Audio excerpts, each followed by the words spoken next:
प्यारे बच्चों नमस्कार। आज की कक्षा में आपका स्वागत है।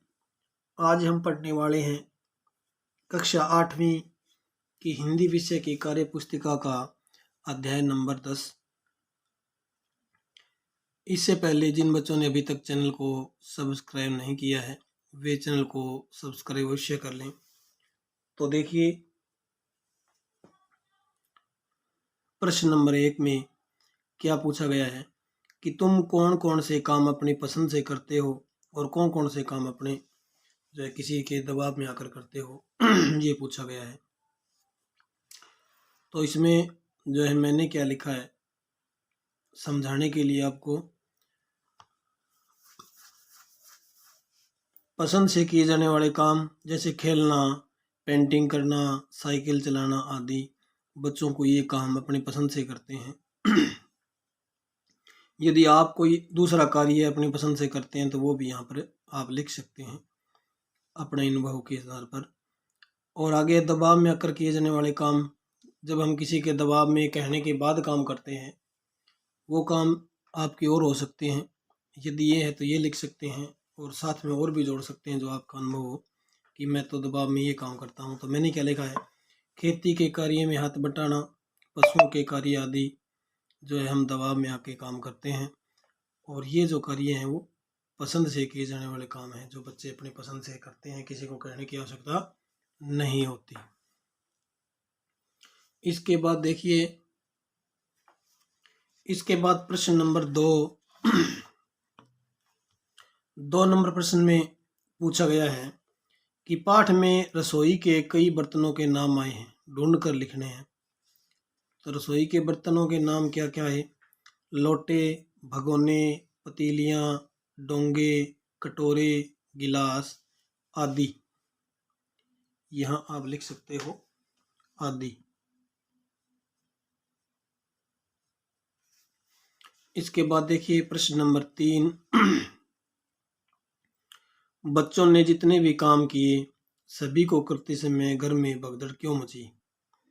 क्योंकि बच्चा कोई भी काम इस प्रकार से कहने के बाद करते हैं तो उनके अंदर उत्साह ज़्यादा होता है, समझ कम होती है कि इस काम को कैसे किया जाए। तो इसी कारण से ज़्यादा उत्साह होने के कारण और समझ की कमी होने के कारण जो है भगदड़ मची।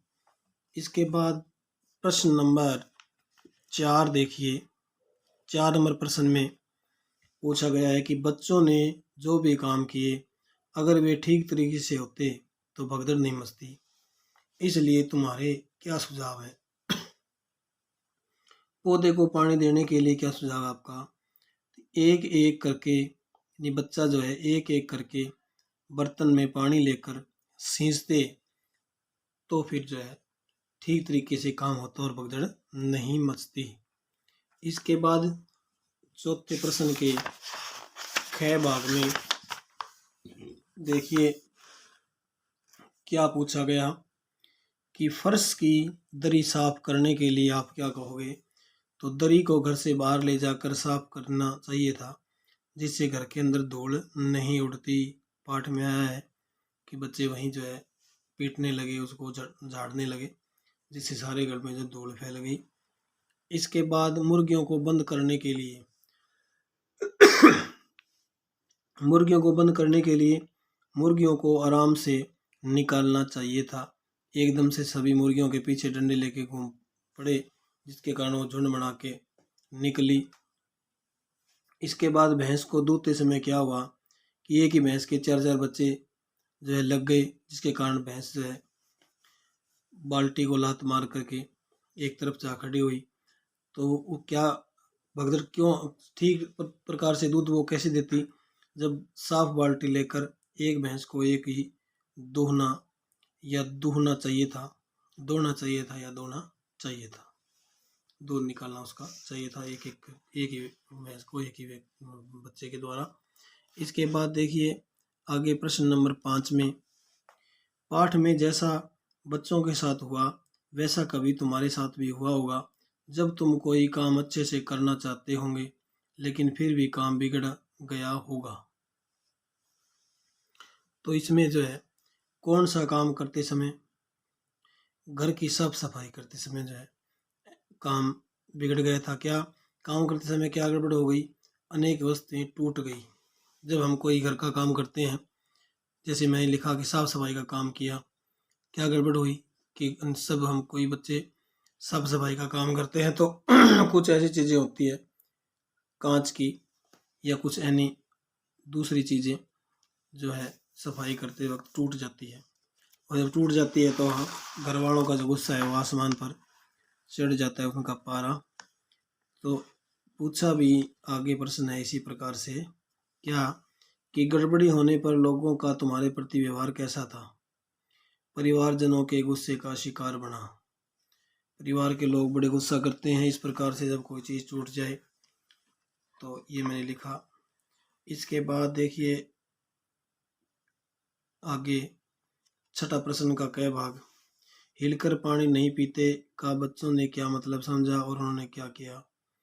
कि काम नहीं करना समझा उन्होंने भी, कोई भी काम में जो है हाथ नहीं बटाते और उछल कूद कर समूह में काम करने लगे, समझ करके वो उन्होंने ये किया। इसके बाद ख भाग में देखिए, तुम्हारे अनुसार हिलकर पानी नहीं पीना का क्या अर्थ है? कोई भी काम न करना, दूसरों से काम करवाना, स्वयं कुछ भी काम कोई भी कार्य नहीं करना। इसके बाद देखिए, कामचोर का प्रयोग काम से जी चुराने वालों के लिए होता है। दिए गए शब्दों का प्रयोग किसके लिए होता है? जैसे चित्त चोर का प्रयोग होता है चित्त को चुराने वाले के लिए।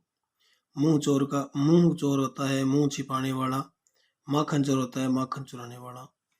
ऐसे ही खोर लगाकर नए शब्द बनाइए। अब शब्द के बाद यदि लगता है कोई शब्दांश तो वो प्रत्यय कहलाता है, यानी खोर प्रत्यय लगाना है। जैसे सूदखोर मैंने लिखे हैं, आगे देखिए।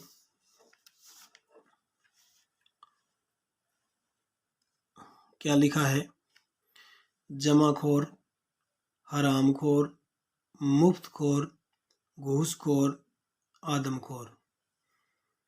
तूफान के गुजरने के बाद पता चला कि प्याले खाली हैं और सारी खीर दीदी के कामदानी के दुपट्टे और ताजे धुले सिर पर लगी हुई है। यह किस तूफान की बात हो रही है? तो मुर्गियों के झुंड रूपी तूफान की।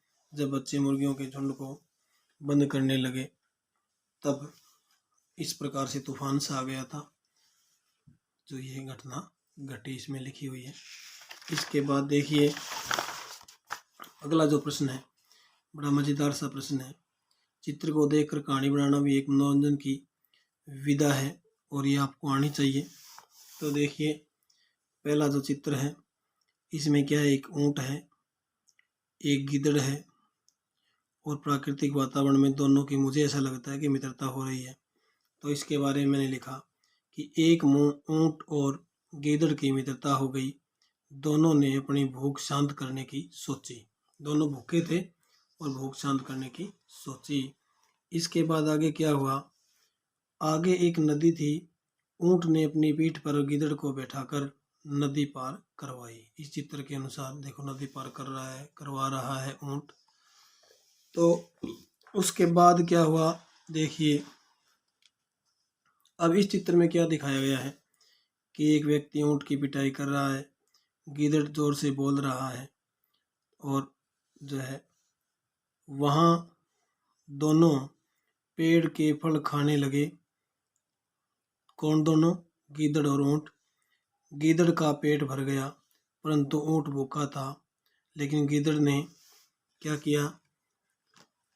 चित्र के अनुसार देखिए, यहाँ पर ऊंट है, वो इस गिद्ध को पानी में जो है धकेल रहा है या छोड़ दिया उसको। तो आगे में लिखा, गिद्ध ने शोर मचा दिया। मालिक ने आकर ऊंट की पिटाई कर दी। वापिस आते समय जब गिद्ध ऊंट की पीठ पर बैठकर नदी पार कर रहा था तो नदी में गिद्ध को जो है पानी में गिरा दिया और अपनी पिटाई का जो है बदला ले लिया। इस प्रकार किसने ले लिया? ऊंट ने अपनी पिटाई का जो है बदला उसने ले लिया। यदि इन चित्रों को देख करके आपके मन में कोई और कल्पना पैदा होती है तो आप वो कहानी भी इसमें लिख सकते हैं। तो इसी के साथ आज की कक्षा में हमने 10वें अध्याय का अध्ययन कर लिया। आगे की कक्षा में आगे अध्याय का अध्ययन करेंगे। और एक बार और रिक्वेस्ट है मेरी बच्चों से कि अभी तक जिन बच्चों ने चैनल को सब्सक्राइब नहीं किया है वे चैनल को सब्सक्राइब अवश्य कर लें। धन्यवाद।